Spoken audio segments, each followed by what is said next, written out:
Welcome to Pushkin House. I'm Clem Cecil, I'm the director of Pushkin House, and I'm delighted to be introducing Adam Richards this evening to be talking about Nithurst Farm. I see some new faces in the audience tonight who haven't been to Pushkin House before. So just a couple of words about Pushkin House, what it is. We are an independent arts centre specialising in Russian culture, and we were set up 65 years ago by Russian émigrés and British enthusiasts for Russian culture. And we've been here in this building for about 15 years. And we're independent, we're not politically aligned or government funded, and we're fortunate to own this building ourselves, but we rely on our friends and supporters. Just turn it on. Yeah, I'll turn it on, yeah. We rely on our friends and supporters to remain independent. So if you're not on our mailing list, please sign up. If you're not a friend or a muse of Pushkin House, helping deliver our arts programme, please consider becoming one and gaining lots of benefits. We have a really vibrant programme of events covering everything from cinema to theatre to visual arts to philosophy, literature, poetry. Most of our events are in English, but some are in Russian. And if you want to learn Russian, you can learn it upstairs. So please, make this another destination. It's like the film, you just have to go upstairs and amazing wishes come true.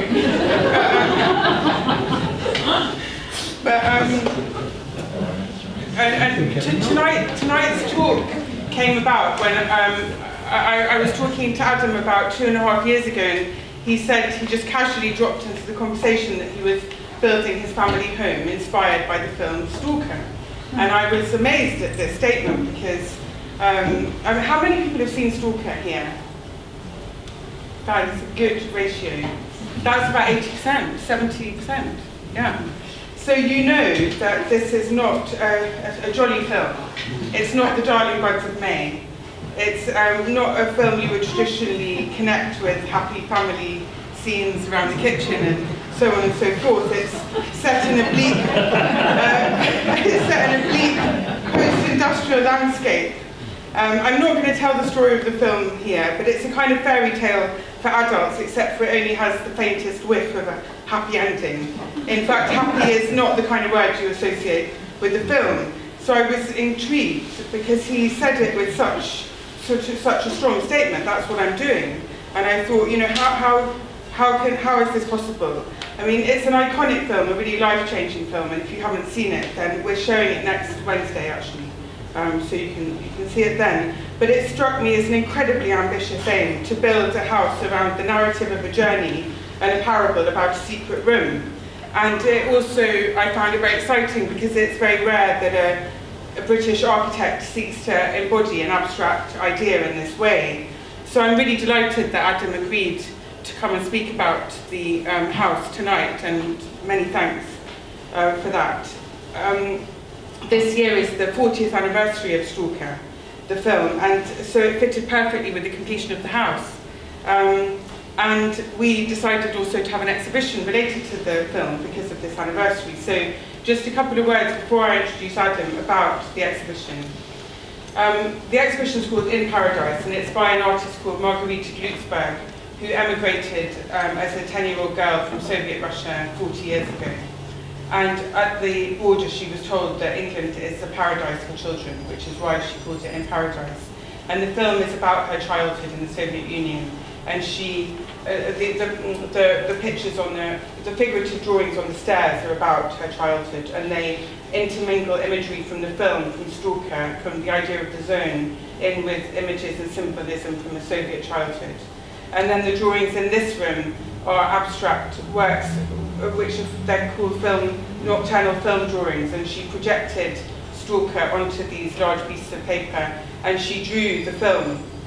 And they were they're kind of really physical works, because she did these sort of 3-hour drawing marathons, and sort of trying to catch something beyond the film. So they were kind of frozen performance in a way. And now to introduce Adam. Adam Richards is an architect who's been practicing for almost 20 years. He studied architecture at Cambridge University under Peter Carl and Dalibor Vesely. after doing a degree in international relations and politics. He went on to work in London and Dublin before establishing Adam Richards Architects in 2000. He has taught architecture at Cambridge and Kingston universities, and has been a guest critic at a range of architecture schools, and also been a judge on many architectural awards, and is a member of the South Downs National Park Design Review panel. The practice has gained international recognition for their work at the Ditchling Museum of Arts and Crafts, which was chosen by the Sunday Times as the architectural highlight of the year. And recently the practice was nominated for the European Union Prize for Contemporary Architecture, the Mies van der Rohe Award. And Nithurst Farm is clocking up awards. I mean, as I speak, it's probably a few more awards are coming in, but at this very moment it's received the RIBA South East Award 2019, the RIBA South East Building of the Year Award, and the RIBA National Award. And it's also featured in the World of Interiors this month. And this is the first time Adam's talking, well, in London about this, and certainly about the Russian influences. So thank you. Over to you, Adam. Great.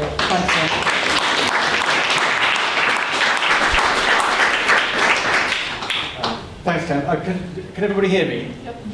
Let me know if I start mumbling. Thanks for setting the bar up really quite high.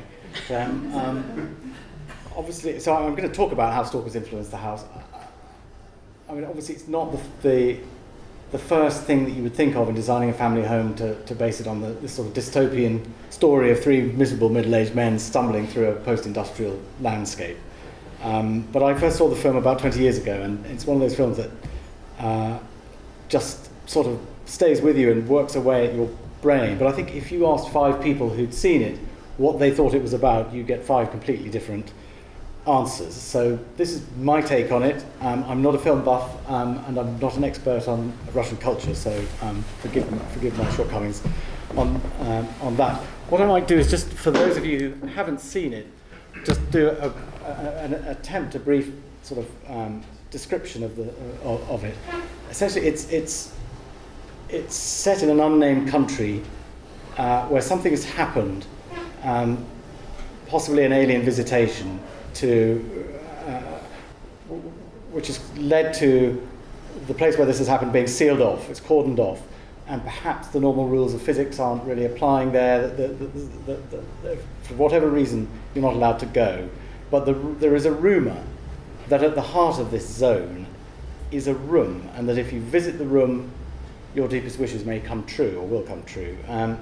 And so people are keen to go, and they hire these people called stalkers to take them into the zone. And the idea is that the stalkers sort of have a feel for the way the zone works and can safely lead you to the room. So the film follows 2 characters who are sort of allegorical characters, writer and professor. The professor's a scientist, and they hire the stalker to take them in. So we start off with the stalker with his family.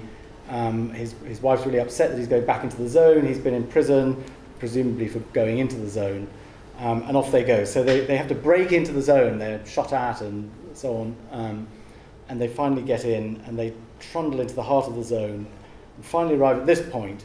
And the film has gone from black and white to colour, and so we arrive in this sort of lush landscape, but with these elements of sort of dereliction dotted around. There are these sort of telegraph poles, which to me, maybe about the 3rd time I saw the film, I suddenly thought, crikey, it's like a kind of Calvary, and I think it sets up this theme of faith and doubt that runs through the film. The stalker at this point says something along the lines of, "I'm home," and we look at this sort of desperate landscape and think, crikey, that's home. Anyway, so on they go on their journey to try and find the room. This is our site. So, I mean, superficially, it does have some similarities to the zone. The zone is quite a lush green place, and our site is this fantastic kind of bounded hidden world. It's a little hidden valley in the South Downs National Park in Sussex.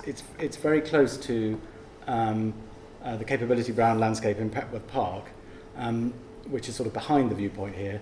In the distance is a hill, and the house, we'll come back to the form of the house later, but the house sort of in a way mimics the shape of the hill in the background, and it sort of rises up to form a tower.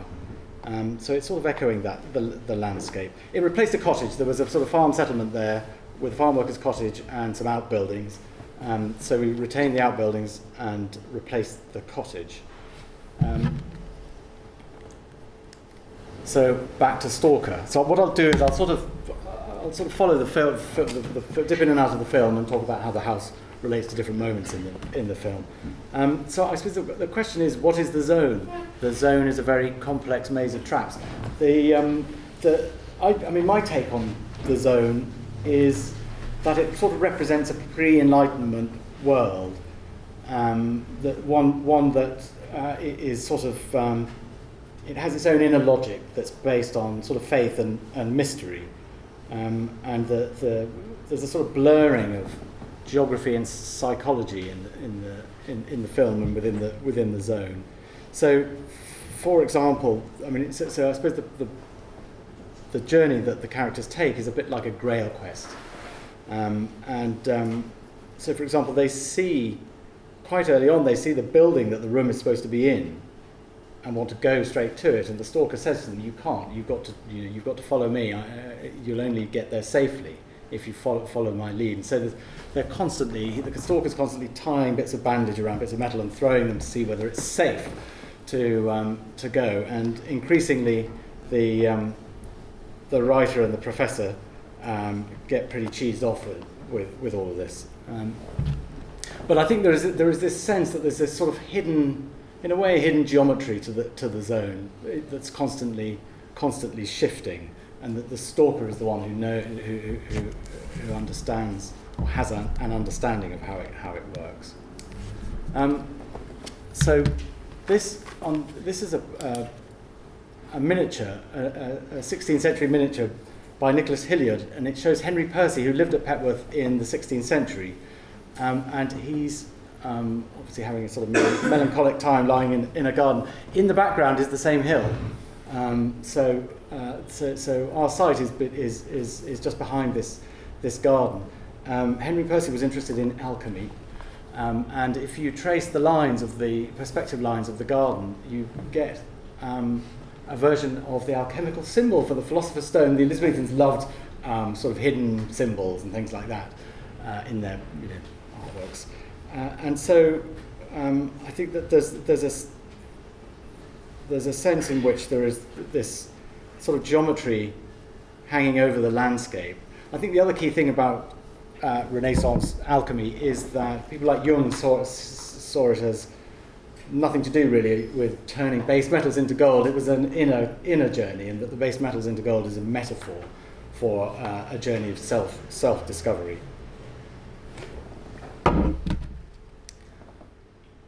So we started thinking, when we were thinking in the early stages about the design of the house and trying to think about what its form might be, we found ourselves looking at things like, on the left, this is Vredeman de Vries's, from his book on perspective. So it's a 16th century book that I think Henry Percy owned. And the strange thing is that in pursuing perspective, there are these almost sort of proto-modern sort of forms come out of it. And the image on the right is one that we actually own. It's Robert Mangold, who's a sort of 70s onwards minimalist artist. And again, there's these three stepping forms. So there's this interest in how a sort of slightly strange geometry might influence the design of the house. So there's the house with its three steps in its raw sort of state. It's a concrete house. The concrete structure, or the interior walls are all concrete. Something that, as a designer, that I'm interested in is how you might bring opposites into play.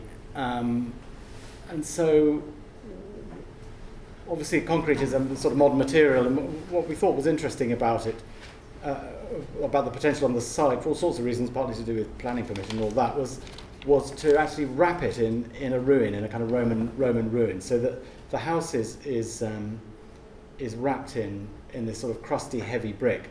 So there's a sort of built-in anachronism. It's a modern house wrapped in a Roman ruin, and there are a number of moves like this which are intended to sort of jiggle your expectations of what you might encounter. So there it is, wrapped in its thick brick skin. So it's obviously a heavy, weighty masonry building. It's not going anywhere, and yet somehow the form has got a sort of sense of movement about it. It's got a sort of a lightness, almost a visual bounce to it. So again, there's a contrast there between the weight and the implied movement. And so we sort of felt that there was the potential to exaggerate that. So we were looking at things like cartoons where they use what's sometimes called motion blur, just these stripes behind the cartoon character, which help to reinforce the idea of movement in the image. So what we did in the house was to have these darker bricks around the windows, which give you this motion blur. So it reinforces this strange sense that the building might be on the move, even though it's not. So that's another way in which your expectations are slightly disturbed. And the third thing that we did was to do with the mortar. So these are lime mortar joints, and they're 3 times the normal thickness. So they're 30mm joints instead of 10mm. And so what it does is it plays a game of scale with your eyes. You can't tell at first glance whether those are normal bricks with extra wide mortar joints or normal mortar joints with extra small bricks. And that jiggling of scale happens as you move around the house, so it sort of bounces in scale in front of you. All of these things it's a way of sort of trying to do what the zone does, which it's upsetting your expectations. It's sort of breaking the rules as a way of building maybe an anticipation that there might be a room inside the house where all our deepest wishes might come true. So back to the film. They spend a long time trudging around the zone, following strange paths, getting a bit grumpy. They're quite tired. The stalker decides that it's time for a rest, and he has a dream. There's a sort of dream sequence. It's a bit hard to tell. The film obviously jumps between, it's black and white for the most part in the world outside the zone, and colour inside the zone. But the dream is in black and white, and so that raises the question of what he's dreaming about. What we see in the dream sequence, if that's what it is this sort of strange world beneath the surface of the water, with these images like sort of icons and other things all bubbling under.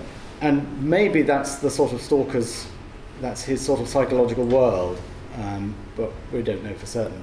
In the house, what we've tried to do is to use pictures and objects to inform or sometimes reinforce the readings that you might make of the spaces. So, for instance, here there's some sort of abstract geometric art juxtaposed with religious sculpture. And they're sort of juxtaposed in a slightly dreamlike way. There are going to be a couple of digressions into the work of Le Corbusier, the great master of 20th century modernism. In his later work, he designed sort of these sort of cave-like spaces, which he described as the museums of sleep, and it was a way of introducing sort of museum-like objects in a way that avoided what you might call the tyranny of the academy. So it's a sort of loose, almost surreal way of leaving clues in a space as part of a story that you might be building up. Back to the film. So there's actually an intermission in the film in its original version, and I think it's around here. And so the intermission I think is after the dream sequence, and suddenly the characters all move inside. So they disappear into buildings. So the landscape is left behind. And in order to approach the room, they go through a series of trials inside in interior spaces. This is our entrance. What I'm going to do is at the end, I'm going to sort of talk about the film and the house, and then at the end I'm just going to run through a series of images of the house, so there'll be a sort of recap without me speaking. So that's our front door. In the film, we're into this sort of horrible, horrible passage, and the stalker sort of appears to ensure that the writer goes first, and he's terrified, and but he summons up the courage to go, and this is sort of billed as the most dangerous part of the journey, this sort of dark tunnel. At Nithurst, we've got a sort of dark concrete entrance hall, and there is this sense of gloom and disorientation that is a precursor to then going into the next space. So that's our house. In the film, what happens is that the writer is then followed by Stalker and the professor through this horrible tunnel. The Stalker sort of gets held up, and he says to the writer, "Don't go any further when you get to the end." And the writer doesn't take any notice, and he stumbles halfway down into this space. I'm going to talk about this space quite a bit. The Stalker realizes that this guy's gone too far, and he shouts, "Stop! What are you doing?" This space. I mean, I think obviously, well, my reading of it is that there is a thematic structure to this space, which is a sort of religious one. It's a sort of cathedral-like space. There is a sense of a destination at the end of this sort of light at the end, maybe a sort of vertical axis, you might call it. There are these great piers along the side, and at Nithurst, this is a construction photograph of our version of this space. So we've made a space that's very similar to the film, to the space in the film, what happens next in the film is sort of quite extraordinary. The thing about the film is that it's really long and it's kind of really boring in a way, and the writer and the professor get really cheesed off with everything that they're put through, because the Stalker sort of believes in the zone, and he tries to convince them that they should believe in the zone, and they just don't, because nothing seems to happen to back up anything that the Stalker says. So by the time they get here, they're just sort of thinking, well, this is ridiculous. We haven't seen anything. We're just being taken from pillar to post for seemingly no reason. What are these supernatural powers? We just don't believe it.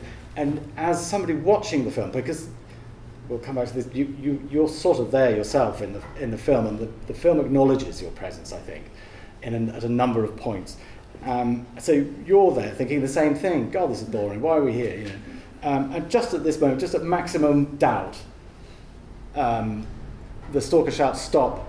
What are you doing?" And there's this great flash of light. The writer sort of falls to the ground, and then there's the only special effect in the film happens, and a bird flies from behind the camera halfway down this space. It disappears, and then another bird comes and it makes it to the end. So there's this sort of it's a really cheesy special effect in a way. It's very easy to do, I think, but it because it's pretty much the only one, it has tremendous power in the film, and suddenly your faith in the zone is restored. Suddenly they're all sort of sitting there thinking, "Crikey, there's something going on here." So this space is a kind of antechamber to the room itself, and just to come back to the religious reading of it, I suppose, a church or a cathedral is a sort of antechamber to heaven or whatever. The space at the end, there's an implied space above the altar, which is a space of the imagination. That the church is an antechamber too, and so in the film, this is the antechamber to the room itself. There's another digression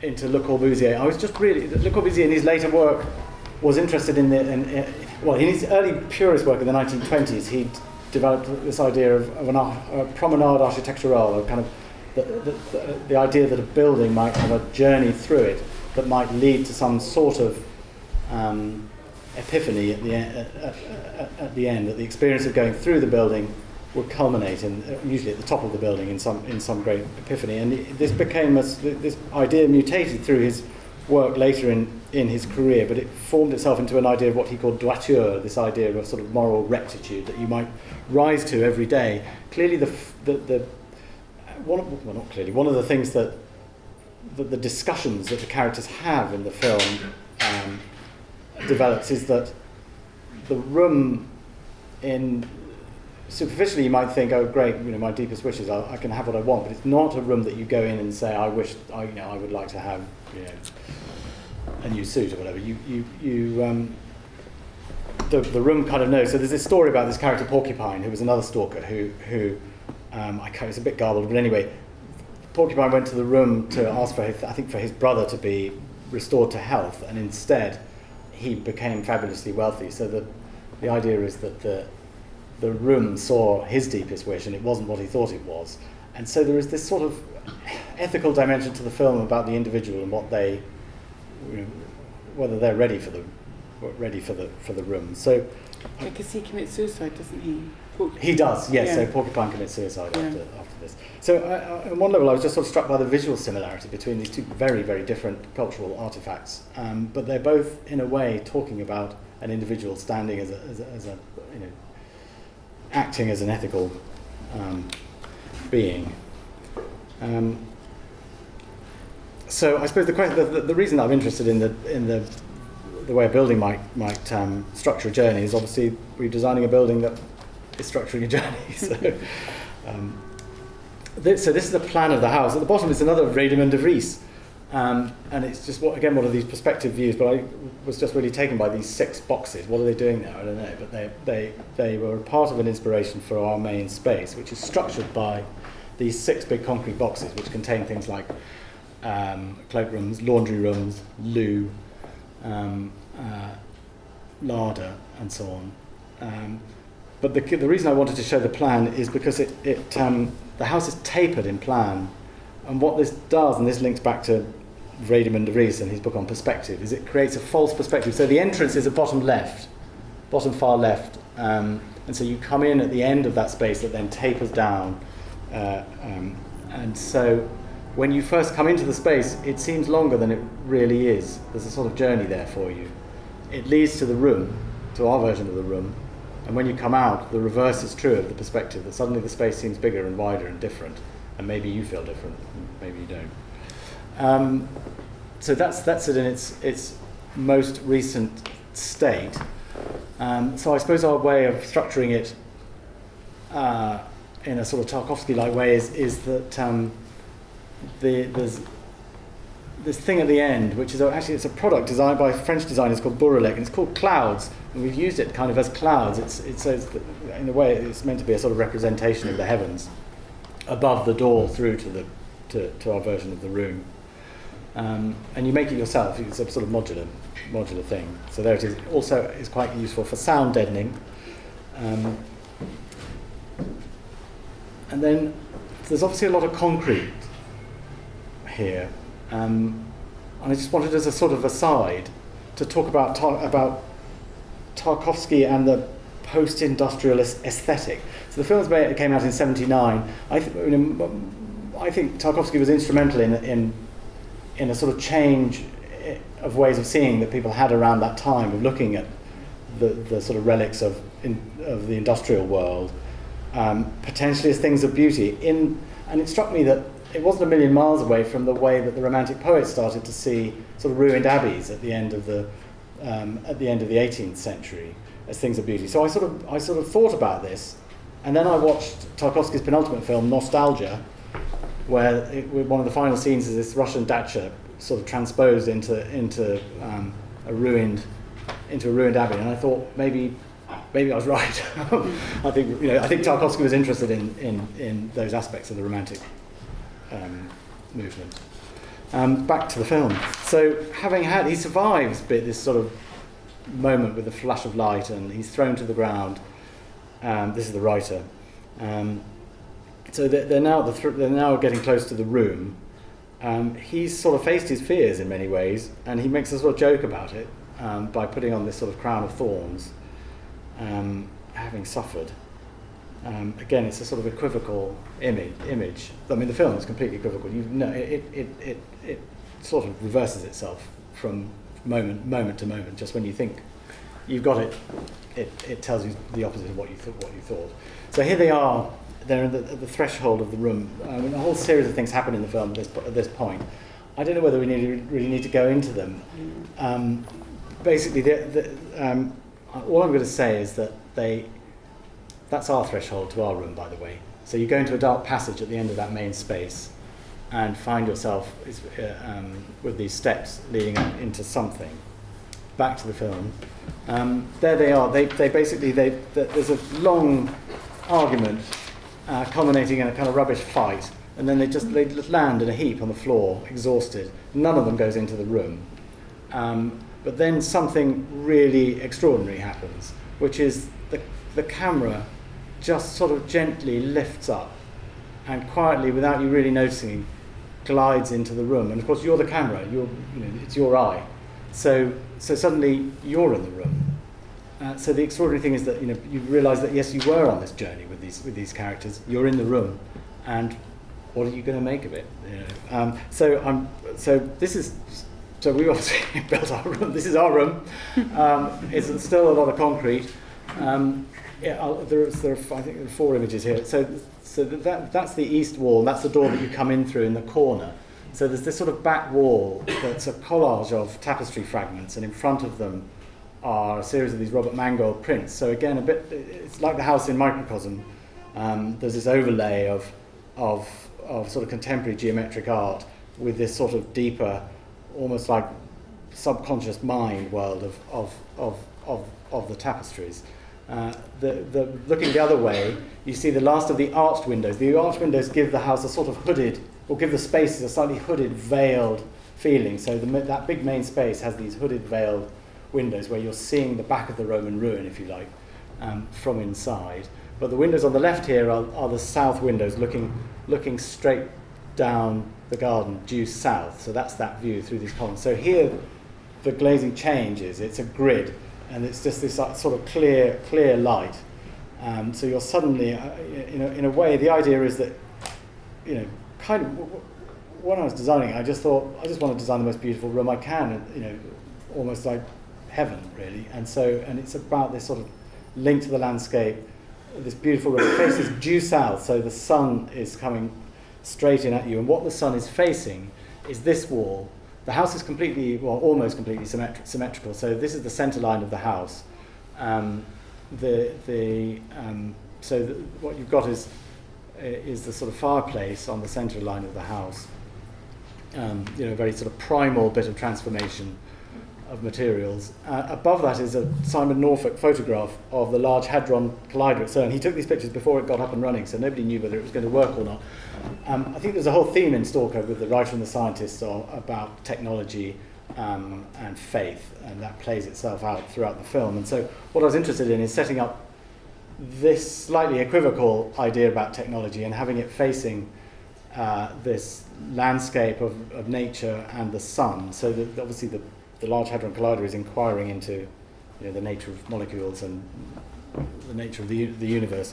And so when you're in this room, you're held between these two things, between the landscape, the natural world, and this representation of scientific inquiry and the fire itself. So that's our version of the room. I'm not going to talk about the rest of the house. That's another film. Just as a coda to Stalker the movie, when they come back from the zone, there's this two strange scenes. The Stalker's wife does a piece to camera where she's essentially, and Tarkovsky in Sculpting in Time says that this is the point of the film, that she just says that she just loves him whatever he does, and that the film is just about love. This is on the left is their daughter, and there's this whole thing about the daughters of stalkers being disabled in some way, and she's on crutches, and she has to be carried about. There's this really strange, haunting scene where she appears to be able to move the glass across the table through the power of her mind, and clearly it sort of plays into what Tarkovsky's interested in. So obviously those themes of sort of family are present in our room. This is an axonometric of the house, so you can see the big sort of antechamber space and then the room beyond it. And now I'm just going to flick silently through a series of images of the house.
And that's it.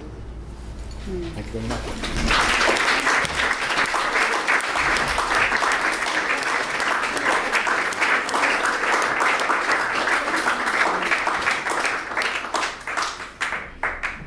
Thank you very much, Adam. That was a really fascinating journey through the film as well, and to my mind, hit on all the main points of the film.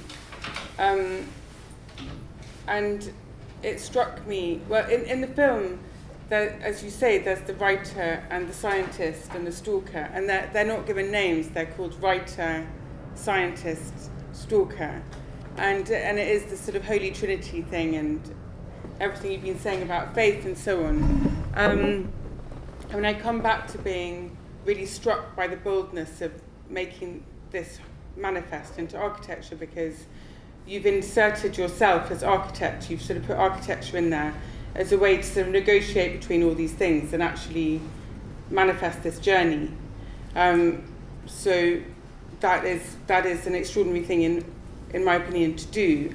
Are there any other houses you know that have a kind of, I know that some houses have a journey through them, but do they have a narrative like this? Did you find anything like that as you were researching? I suppose Renaissance houses often have a sort of thematic narrative, and things like the gardens at the Villa d'Este. There's an idea of a journey through a thematic landscape to a sort of moment of decision. And again, Le Corbusier obviously was interested in those sorts of themes. I think for us, obviously, as an architect designing your own house, you're creating a home in the world, and so that the idea of this room obviously was very a room where essentially it's where all our deepest wishes will come true, and so there was I think a sense of that the journey to that space was always sort of there. And how is it now living in the house? What has your relationship to the film changed? Well, do you know what, I watched it in our sitting room for the first time the other night. Having said that, I wasn't going to watch it again because I'd seen it a lot, and it was sort of, I know it sounds a bit silly, but it really did seem quite powerful seeing it in that room. And funnily enough, I found that it seemed to, I don't know whether it went more quickly, but you sort of tend to come away from watching Stalker feeling that it's a slightly baggy film. I suddenly realised it's really not. Everything. Things take time, but things like the dialogue, it's all completely bang on for the point it's trying to make at that moment in the film. So it's actually quite concise. Yeah, because the story of the making of the film is extraordinary as well, isn't it? So it was made over about 6 years, and the original footage, the initial footage they made was destroyed because it was kept in damp conditions. And he used the opportunity of starting of this to start again, really. And the budget was suddenly much less because he'd used up a lot of money already. And that's partly why it's in 2 parts, because that was one way he used to persuade the authorities to get a bit more money out of them. He rewrote it in the process of it, and it barely bore any resemblance to the original book that it was based on. The history of the film is kind of quite a story in itself. And yeah, well, funnily enough, I think building buildings is probably a bit like making films. You've got to get all of these people pointing in the right direction. You've got to persuade a lot of people. And then you've got lots of bumps in the road. And we did the project in 2 stages, so we had this sort of concrete hulk sitting in the field through sort of 6 months through a long winter. But the great thing was that it really was like going onto the set of Stalker during that long winter, with water pouring through the ceiling, puddles on the floor reflecting the sky, and so on. So there was a sort of hidden pleasure in that. Yeah.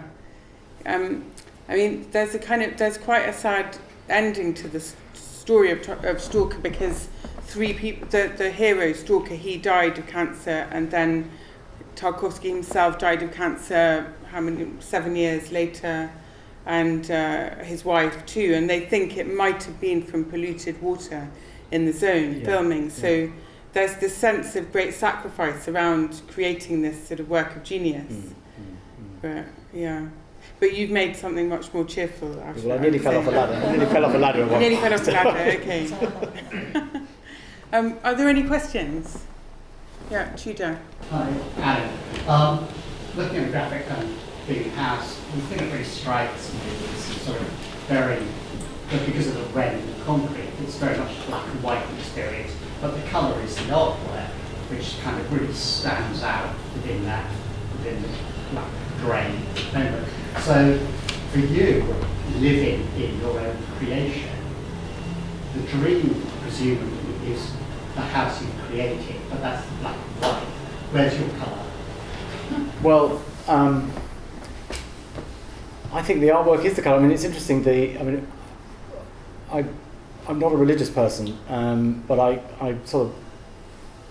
like. Well, there are sort of two extremes in terms of the objects in the house. There are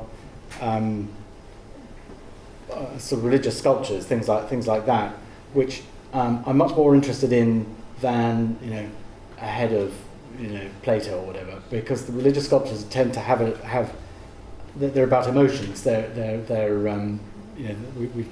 don't know whether you can see it in any of the images, but there's a sculpted head of a saint or something, and it's just this look of extraordinary sort of grief and pain on his face, and I think that's obviously quite powerful. But that's contrasted with these quite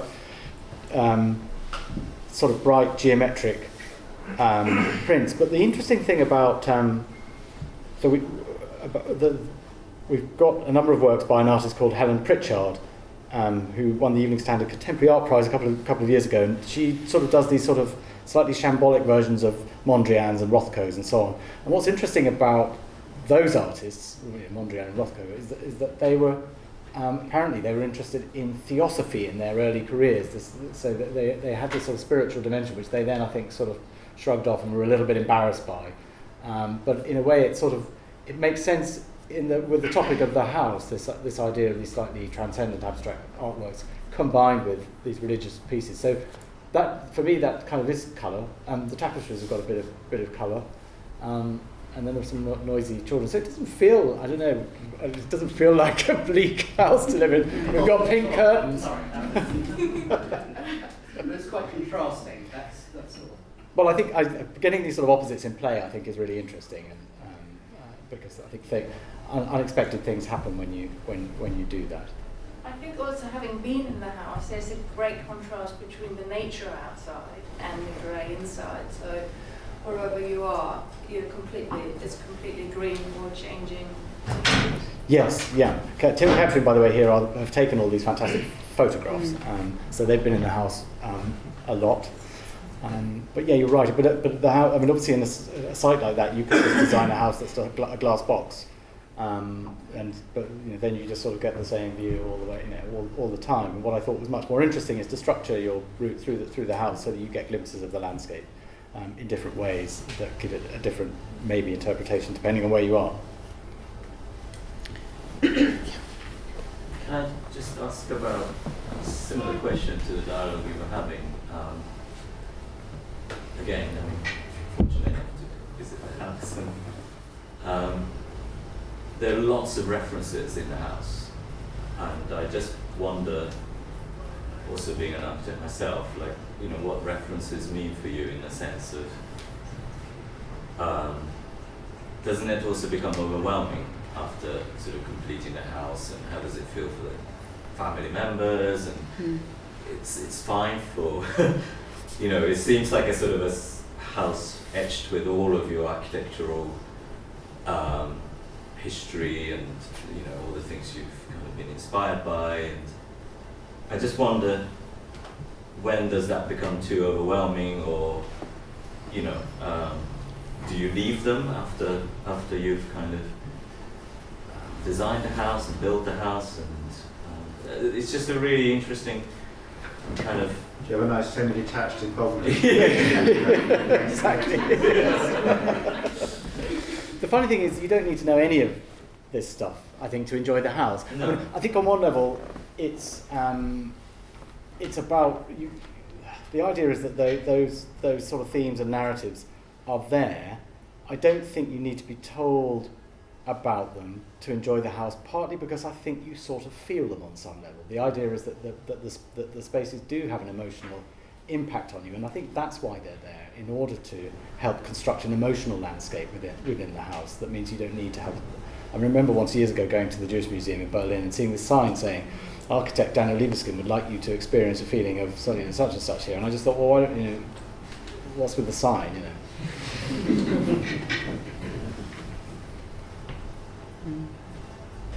Jessica, I mean, do you want, sorry to put you on the spot, but do you want to say, anything about living in the house? I have put you on the spot. Be very, very careful, darling.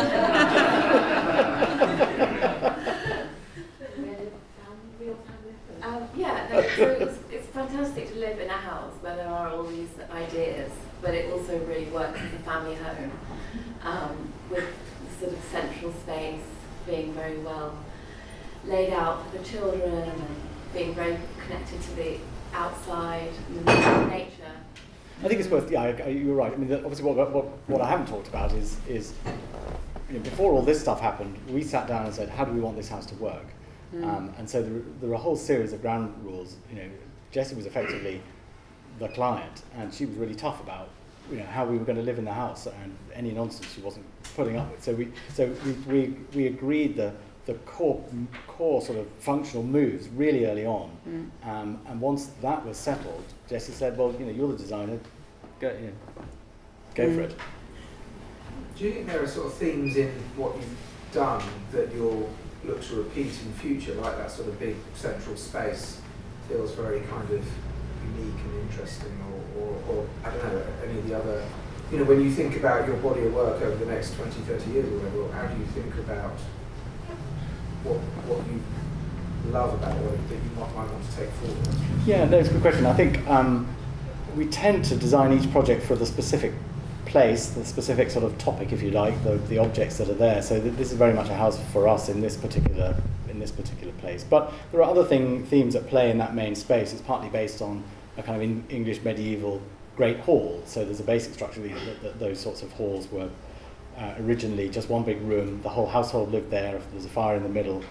And then over time, there would be a thing called a screen's passage built to stop the wind blowing in, and then a thing called a solar at the end, which was a private apartment, usually at the south end, hence solar, I think, where the family would retreat to. So we sort of got a version of that. So there are other themes to do with architectural history in there, which we might draw on in projects in the future. And am I being too literal, seeing the plan view and seeing it slightly sort of coffin shaped? Is there an idea of sort of finding a resting place for yourself? Quite possibly. Well, I think you don't. I think the key thing is you don't read a plan when you experience the building in that way. But I kind of hope it'll be my final resting place. I don't want to do it again. So apologies for this question as well. But do you feel that your house might be haunted? Good question. Already by Tarkovsky?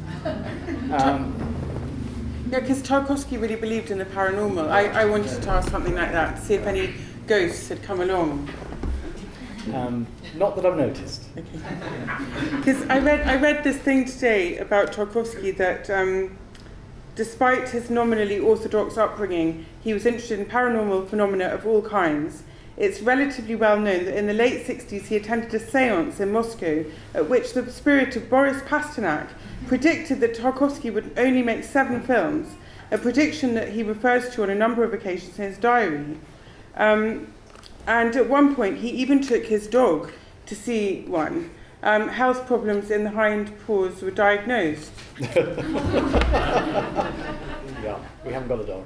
No, but he was really excited about the dog because he saw someone doing that telekinetic moving somewhere, I can't remember where. And he said, right, that's the ending for the film, and it's quite a strange ending. Yeah, it is. I mean, I think, as I say, I'm not religious, but I think that there is a spiritual dimension to life, and that one of the things we're trying to do with the house is to somehow bring that to visibility in our everyday lives just through the way the spaces work, without it being insistent. It's partly just the way the light falls across a wall. But there is obviously this journey that there is this incredible moment every time you walk through the house into that main that sitting room where the world is sort of represented to you anew, and it puts a smile on my face. Yeah. So there seems to be, so much thought that has gone into the house and all these references and things, and I was just wondering whether, in completing the house, there were certain revelations that came to you or that consolidated or that helped you slightly just make some small shifts in the way you saw all the ideas, if that makes sense. Yeah, well, certainly, one of the things that I became interested in was, as a designer, or as an architect, how symmetry is a really interesting thing to work with. The house is very symmetrical, and there's this very strong centre line which you read in the floor of the main space. There's a little brass strip because of the taper, everything's set out at right angles to the external walls, and so you would think it would be expensive, but it's not, because all of the sort of rectangular boxes, they don't meet at wonky angles that would be expensive to build. So there's a sort of cost efficiency in that. But it's hard to put my finger on about symmetry. It sort of lets you off the hook in quite a lot of places, and it throws up interesting little nooks and corners that you would otherwise not necessarily design into a building, and those can become quite special themselves. And the other thing that we did was, I think it's a bit of a Lutyens move, which is to set up a strong axis and then take you off it, and then take you back onto it, and then off it, and then on again. So you're not marching straight down. And similarly, that main space, you come into it obliquely, so there's this bigger order, which is this great symmetry running down. But when you come into the house, you pop into the side of it, and you pick it up. It's a bit like, I'm told that the coffering in the Pantheon is designed to make sense perspectively from a point something like 10 feet up in the air, as though somehow it's the gods that can see the coffering. I don't know whether that's true or not, but there's a similar sense in the house that there's this bigger order that you then join and participate in as you move through it. So you talked about the natural landscape being a representation of the landscape in the film. I was just sort of wondering how the more human-made elements of the landscape, whether they reflect something in the film, or whether they were developed minimally, or.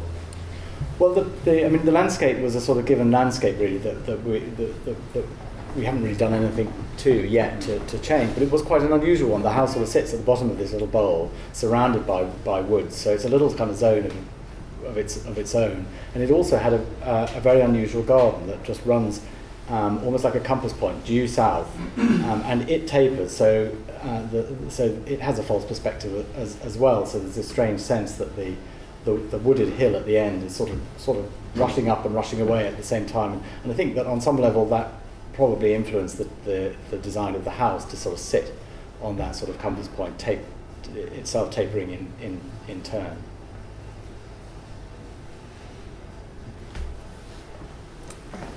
I'm interested that you're not doing the standard modern architect's response to a beautiful landscape, which is glass walls everywhere. The pictures you show of the internal space where the kitchen is, you actually show these photographs where you can't actually see any landscape at all. So would you like to talk more about that? But there seems to be kind of game denial and revelation. Yes, there's definitely that. I mean, it's sort of pacing your journey through the house. I mean, we realised quite early on that we were always pushing up against our budget, and what we wanted was sort of big spaces. This core sort of family space in the middle of the house, this big kitchen. We realised it was probably going to have windows on both sides. I mean, the amazing thing about the site is it has fantastic views in all directions. So we thought, well, crikey, we've got to make the most of that. And obviously, one way of dealing with that could have been, as you say, a sort of glass box, and you just see it all. But that's not what floats my boat at all. And so another way would be to make a series of rooms that give, there would be a room that looks west, another one that looks east, another, and so on. In that main space, you're actually looking, you get views north, east, and west, but they're all they're all quite contained. So the views to the east, which is sort of up the hill, the house is slightly set in the ground. And so when you're standing in that main space, you're about 1.5 meters below the ground level immediately outside it. So we set the sill level very specifically at a height which would mean that it cut out the foreground and focused your eye on a row of trees on the ridge. So it's about sort of trying to pull the landscape in different ways depending on where you were in the house. I was very interested in your referencing Simon Norfolk, who I think is a fantastic photographer. And, I remember he had a piece on the chronotopia of war where he photographed facades, and he was able to sort of date them by the size of munitions. I'm talking about particularly a building in Afghanistan. So I thought it was a very, very interesting choice of photographer. And I was wondering if you considered him, obviously, but these are a fantastic set of photographs, of course, but did you consider asking him to come down and interact with the building in any way? It hadn't occurred to us because we've got fantastic photographers, so we didn't need to look any further. But interestingly, the Afghanistan connection is quite interesting in that Jessie and I went on a trip to Afghanistan in 2009, and we went to Herat and we saw some amazing brick buildings which were being restored by the Aga Khan Foundation. So there's the Citadel and a sort of a courtyard house. I think he's recently photographed those. Oh really? Right. Yeah. Well, they were amazing. I mean, they were just these sort of amazing symphonies in brick, and so that was part of the reason for just really getting stuck into brick, was seeing those buildings.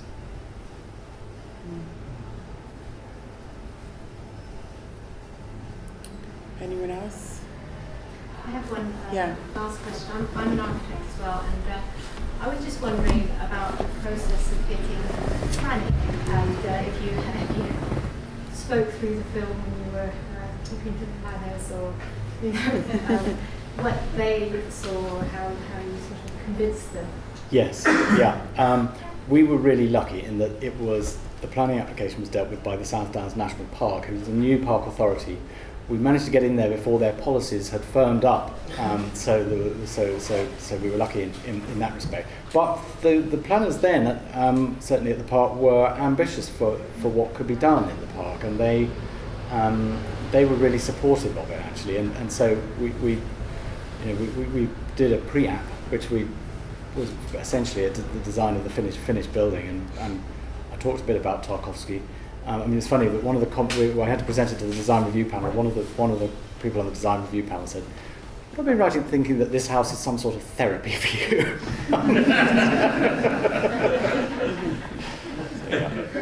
But we got it through. So, yeah. I'd like to thank you, Adam, so much. This film is an incredibly inspiring film. It's inspired, books and art and all sorts, but I've never, it's been such a privilege to hear about a building inspired by it, which I've never heard of before. And I think it wouldn't be too bold to say that your building is a great piece of art in itself. So thank you so much for coming and talking to us tonight, and thank you all for coming. Thank you.